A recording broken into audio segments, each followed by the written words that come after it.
কি রান্না করছো গো আজকে? ওই যে লাল শাক ভাজা। লাল শাক ভাজা খেতে ভারী মজা। এতটা লাল শাক দেখবা শুকিয়ে একটুখানি হয়ে যাবে। একটু বড়ি দিলে ভালো করে। বড়ি বড়ি না, লাল শাকে বড়ি না দিলেও চলে। না, একটুখানি মুচমুচ করে ভেজে ওর মধ্যে দিয়ে দিলে দারুণ লাগে। আজকে আবার সব রান্না বান্না হবে। দারুণ লাগে, কাঠের যদি সব জোগাড় থাকে না, রান্না করতে দারুণ লাগে।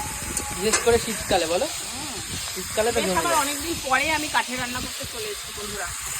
দেখো তো কেমন লাগছে, আমার তো ভীষণ মজা লাগে। লবণ দিয়ে দিচ্ছি, নমক